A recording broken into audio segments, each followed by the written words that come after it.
E nessa diversidade, a gente pode dizer, dos estudos ambientais, os vários cenários, né, potenciais, de risco principalmente, o que a gente tem de novo, Enio? O que a gente pode trazer de inovação? Cara, são tecnologias que estão a cada vez assim surpreendendo a gente, né? Inclusive tecnologias que não expõem o ser humano ao risco.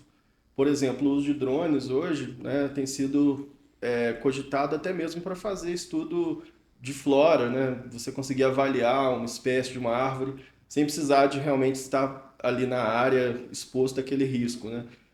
A questão dos próprios equipamentos de segurança, que são os básicos nossos do dia a dia. Botina de segurança hoje na área ambiental, né? Muitas empresas investem em tecnologia de ponta, como por exemplo botas táticas para fazer caminhamento, para evitar torção, né, de tornozelo, porque a gente está falando de terreno irregular, né? Uma grande diferença de uma indústria para uma área ambiental é que na área ambiental a gente não tem controle de nada. A área é daquele jeito naturalmente. Não tem como você fazer uma estrada antes do funcionário ir lá fazer aquela avaliação. Então, é necessário utilizar esses equipamentos que são apropriados a isso, né? Não adianta você pegar um equipamento de obra civil e colocar para uma pessoa na área ambiental que possivelmente esse equipamento não vai ser o suficiente. Aí tem também a questão de ataque de abelhas e marimbondos, que é um dos riscos principais também de quem trabalha nessa área. E para isso a gente desenvolveu ao longo dos anos aí, nós acompanhamos, né, de perto essa evolução dos capuz de fuga, por exemplo, que são equipamentos para você vestir e sair da área, né? Não são equipamentos para você ver a abelha igual é uma máscara de apicultor, uma roupa de apicultor. Quando a pessoa está indo a serviço olhar a colmeia, ela já está usando a vestimenta completa, né? Máscara de apicultor, a roupa de apicultor, luva, e aí ela vai ter aquele contato ali com a abelha, e além disso, a colmeia acostuma também com quem está cuidando dela. Então, as abelhas elas são domesticáveis, né? Elas entendem quem está cuidando dela. Agora, na área ambiental, quando você faz um estudo, você está exposto diretamente ao risco. Então, você tem que desenvolver equipamentos para evitar e eliminar ou até mesmo para, em caso de uma emergência, você ter dispositivo para fugir da área, né?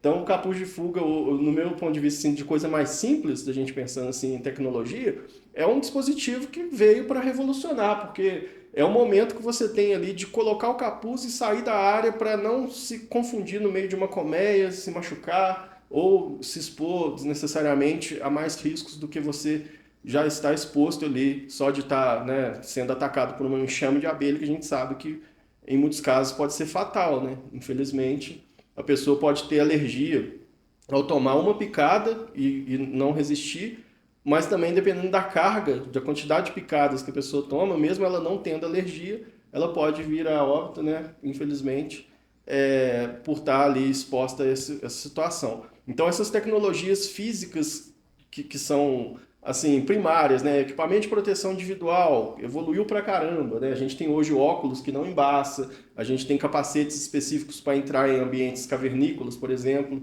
Você tem capacete que hoje é usado fora do Brasil, né, de marcas internacionais, que tem uma qualidade similar às nacionais que são vendidas com CA, né? Que é muito importante a gente lembrar que não adianta também você pegar o equipamento internacional e trazer para o Brasil porque tem qualidade, se não tiver CA, porque para a legislação brasileira, o certificado de aprovação é o que garante, né, se o equipamento ali vai ser ou não válido.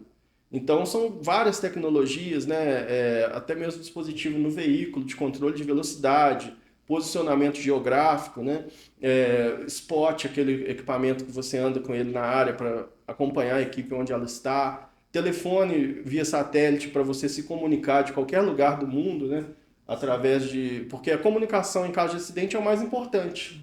Se a pessoa cai no chão e machuca e você manda uma mensagem de texto, você não consegue explicar muito bem o que está acontecendo com aquela pessoa para o resgate chegar atendendo aquilo, né? Então, todos esses dispositivos foram criados e para piorar a situação no ponto de vista que é o prós e contra, né? O contra é que teve que muita gente acidentar para a gente chegar onde a gente está hoje, né?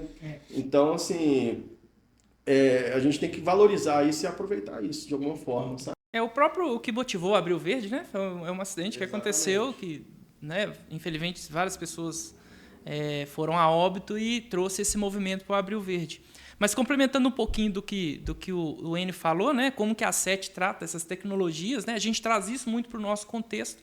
Então, as próprias atividades com drone, a SET já faz atividades com drone aqui, né? A ideia não é substituir as pessoas, porque as pessoas são importantes, mas tem atividades que a gente consegue fazer uma mescla ali, né? Então, a SET hoje já oferece trabalhos com drone. A questão do que vem embarcado nos veículos hoje de tecnologia, de posicionamento para segurança para a pessoa mesmo, né? De posicionamento, de telemetria, de gestão de fadiga, para ver se a pessoa está tendo um cansaço durante aquele período, né? E, claro, trabalhar a conscientização. A gente tem kits de primeiros socorros mais robustos agora, com equipamentos de medição, né? E as pessoas são capacitadas para isso, né? Então, isso é um ponto importante, porque isso pode ser válido, né? Tanto para o trabalho, né? E eu já vi cenários de pessoas que, com o que ela aprendeu no trabalho, relacionado a primeiros socorros, salvou a vida de uma criança do filho dele que estava engasgando à noite, né? Então, isso é muito válido a gente ouvir isso, né? Que ele aprendeu no trabalho uma coisa que salvou a vida do filho dele, e ele conta isso emocionado, né? E ainda voltando para as tecnologias, tem as questões de comunicação, né? O quanto os fluxos precisam de estar bem estabelecidos para as pessoas saberem o que fazer naquele momento, né? Ou o que não fazer, né? Porque a gente pega experiências no trânsito ali agora, você vê um acidente de trânsito, é todo mundo parando, todo mundo curioso, não tem uma pessoa que para e pensa, peraí, deixa eu sinalizar isso aqui. Às vezes a pessoa fica sinalizando ali para não acontecer um outro acidente com o acidente que aconteceu, já é, né, demonstrar para as pessoas que isso já é um comportamento seguro. Então, as novas tecnologias, elas são importantes, elas têm ajudado muito nessas questões de equipamentos de segurança, para o que é esperado e para o que não é esperado, né, as questões de emergências.